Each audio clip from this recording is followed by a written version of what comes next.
Come here. Come here, come here. All right, maybe that's close enough. How many times have you heard the following? Oh, Manchester United can never win anything of value or be taken seriously with Bruno Fernandes in the team. The idea, the laughable assertion that Manchester United could even remotely afford to lose, God forbid, sell Bruno Fernandes. That a player of his quality and his commitment is somewhat disposable or a liability. I'm here to dispel those myths because the voice of reason. Without any further ado, Bruno Fernandes, let's analyze. Bruno Fernandes is an attacking midfielder. An attacking midfielder's job is to create chances. And one of the best metrics to measure chance creation ability is, of course, key passes, which refers to the passes that directly lead to a shot. Basically, there are potential assists that didn't come to be because the receiver of the ball did not convert that chance into a goal. And as you can see, this is from this season in the big 5 European leagues. Bruno Fernandes ranks second. The same player who is criticized by many Manchester United fans and not being good enough is actually second in terms of chance creation. Not only that, but if you look back to pretty much every full season that Bruno Fernandes has had at Manchester United, he always ranks at the very top. For example, this is last season. Of course, we had a good season under Erik ten Hag. We were able to reach the FA Cup final. We finished third. We won the Carabao Cup. And of course, Bruno Fernandes was the best chance creator in the European top 5 leagues. And here I just want to draw your attention to something that's really amazing to me. Look at this. Bruno Fernandes had 16.7 expected assisted goals. That means that based on his chance creation, he should have assisted 16 to 17 goals. And yet he only has 8 assists. That means that, before saying what it means, let's look at some players, for example. Look at Kevin De Bruyne. He's got 13.7 assisted goals and 16 assists. It's not him overperforming. It's actually his teammates. His teammates are much more clinical. Look at Leo Messi at PSG. 13.4 expected assisted goals with 16 assists. Okay? Griezmann over here as well. Atletico Madrid. 13.8 expected assisted goal and yet 16 assists. Because Atletico Madrid, PSG and Manchester City, they have much better systems than what we have at Manchester United. The players are much more cohesive with each other. Therefore, the strikers are able to convert those chances into goals. Bruno Fernandes, on the other hand, with 16.7 expected assisted goals, he only has 8 assists. He was actually let down by the finishers. Now, of course, in this video, I don't want to blame those players, but I'm just saying that Bruno Fernandes, in the perfect, cohesive team with the perfect system, would actually have crazy numbers. It would be easy for this guy to have 35 to 40 goals and assists every season, okay? And if you look at that, even in 2021, 2022, which was actually one of our worst seasons, that's the season when Ole Gunnar Solskjaer got fired and then Ralf Rangnick replaced him, Bruno Fernandes still comes in sixth with 88 key passes. Again, constantly world-class, one of the best creators in the game. Now, the other reason why we cannot afford to lose Bruno Fernandes is because of this. It's lonely at the top when you are Bruno Fernandes. These are the Manchester United players from this season. Look at Bruno Fernandes. He's at 113 key passes this season, and the next one in line is Alejandro Garnacho with 43. Now, Alejandro Garnacho has had an amazing season. He's such an electric talent. I'm so happy to have him at Manchester United, and his ceiling is very high. But this just shows the difference in class, in terms of chance creation at least, between Bruno Fernandes and the rest of the team. We cannot afford to drop Bruno Fernandes. Without Bruno Fernandes, Manchester United is even more stale than what we've seen. Bruno Fernandes is the spark. He is the talisman in the team. And this stat just proves it even more. Everything that we do well goes through Bruno Fernandes.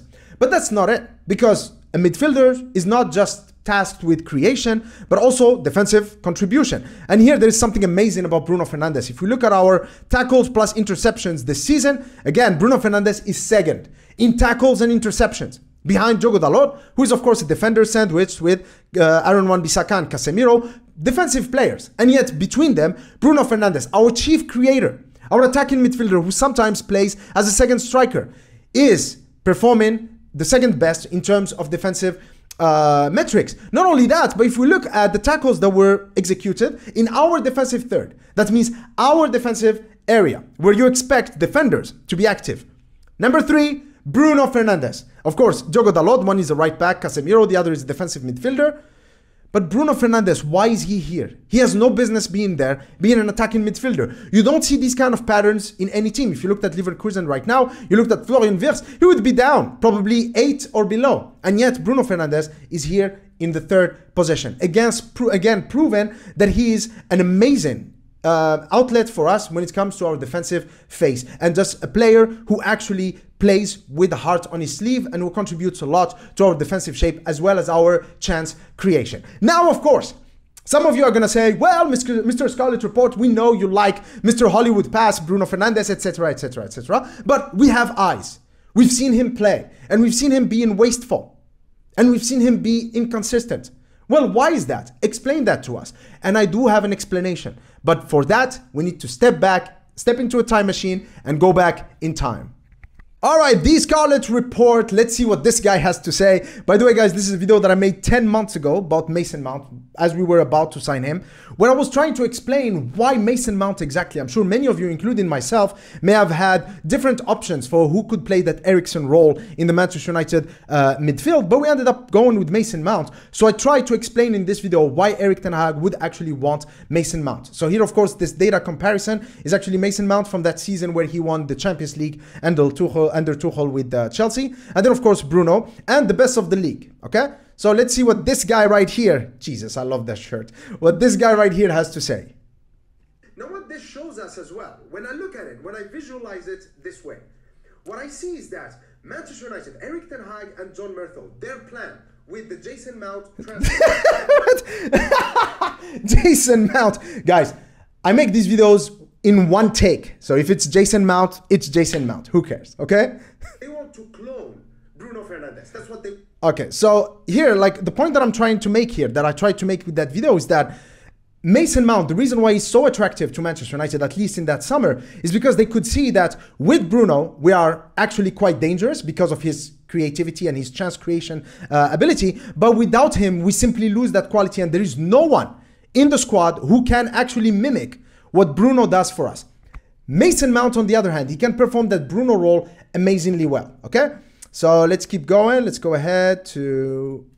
Okay. Bruno Fernandes. So you cannot really afford to put all your eggs in the Bruno Fernandes basket. Exactly. You can't just afford to have all of your creativity on Bruno Fernandes' shoulders. And this is what's actually happening at Manchester United and what has been happening since Ole Gunnar Solskjaer signed him. Best signing is in the post-Sir Alex Ferguson era, by the way. Next season, based on the season he's had, there is a high chance, a high potential that we may witness a Bruno Fernandes burnout. Very good. Just to add a little bit of context, did you know that since his first full season at Manchester United, Bruno Fernandes has played the most minutes out of any outfield player? In fact, last season, he was so relied upon by Erik ten Hag that there was a point, because Tom Heaton played some games, where Bruno Fernandes played more minutes than David De Gea. And there was a point where, including goalkeepers, he played the most minutes out of any player in the European leagues. That's just amazing. But of course, the point that I'm trying to make here in this video is that that is unsustainable. He also played the Qatar World Cup. He's going to play the Euros. And so what I was thinking with Mason Mount is that Mason Mount is there to take their workload a little bit off of Bruno. All right, so back in Manchester United's heyday, some of Sir Alex Ferguson's best results were built upon his ability to rotate, his ability to give rest to some key players without really losing the balance of the squad. But of course, we had a better squad, much more balanced squad. But I think that that's what Erik ten Hag wanted to do by signing Mason Mount. That means he could give Bruno Fernandes rest, much needed rest, to keep him ready for the big important games without really losing that creativity and that intensity that Bruno Fernandes brings. Of course, it didn't work out this season because Mason Mount hasn't been available because of injuries, but I truly believe that that was the intent of Erik ten Hag. And I think that Bruno Fernandes, with this level of intensity that he plays with and the amount of games that he plays every season, it's simply unsustainable. The fact that he hasn't been injured for the past 3 or 4 years is insane to me. But also it tells me that it's bound to happen in the near future. And so we have to be prepared for it. The guy needs some rest.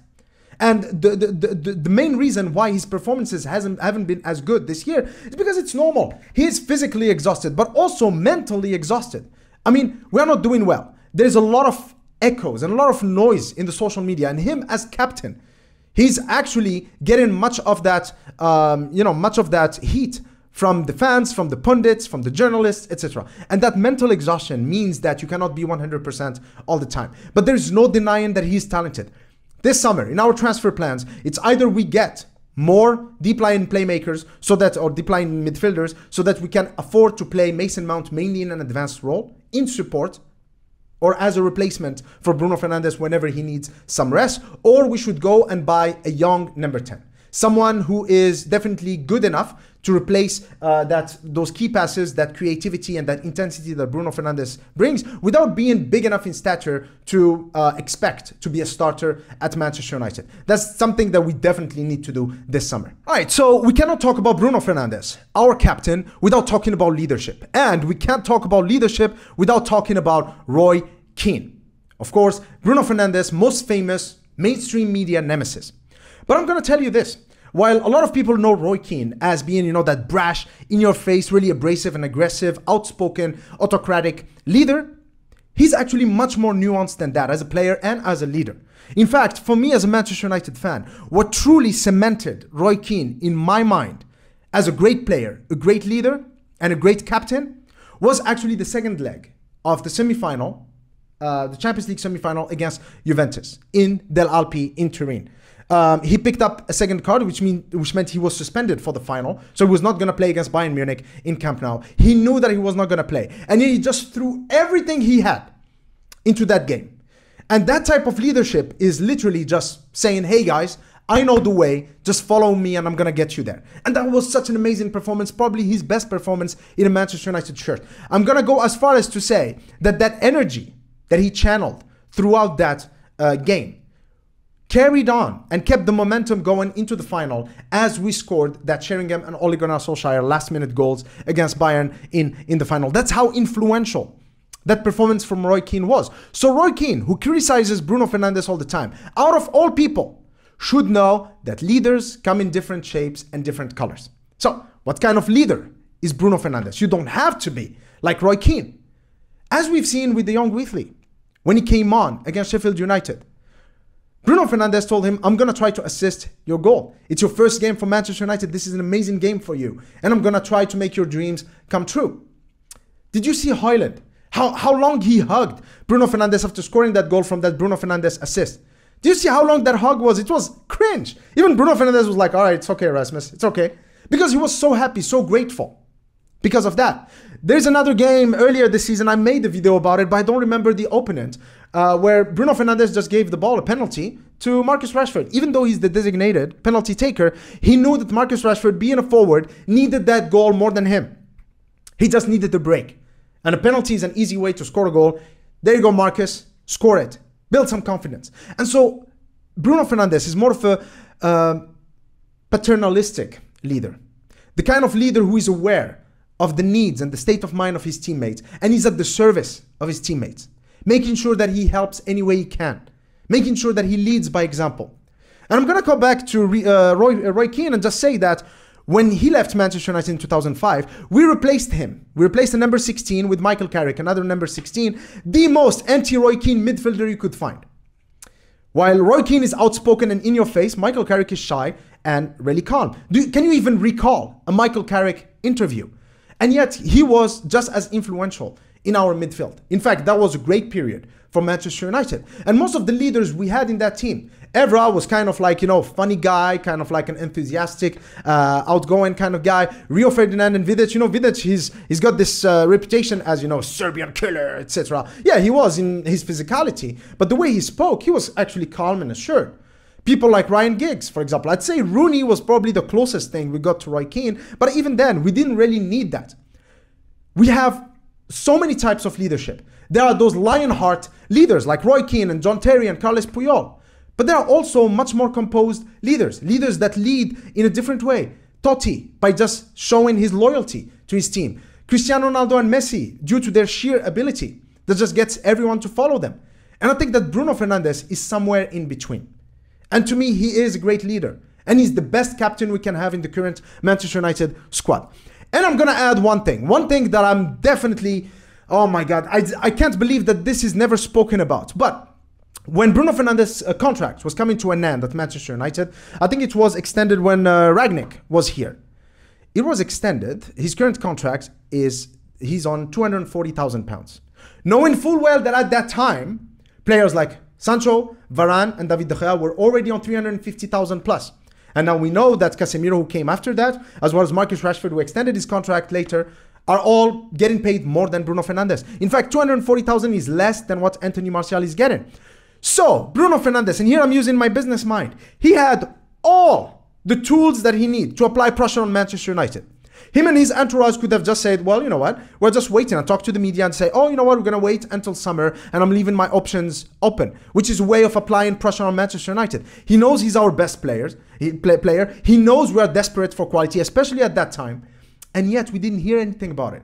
All we heard was that Bruno extended his contract. And that just shows great responsibility, a great awareness of the effect of his actions on the future of Manchester United, of how those actions are going to be perceived by the fans. Responsible leader who does the best for the team. That's Bruno Fernandes.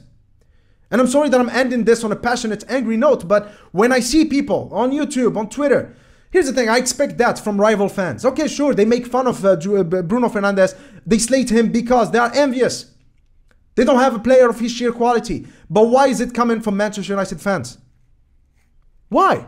Why are we so hell-bent on just destroying everything? Anything that is good in this club, instead of nourishing it with a little bit of support, a little bit of gratitude and appreciation, so that it can grow into something amazing. We just step on it. Cheers.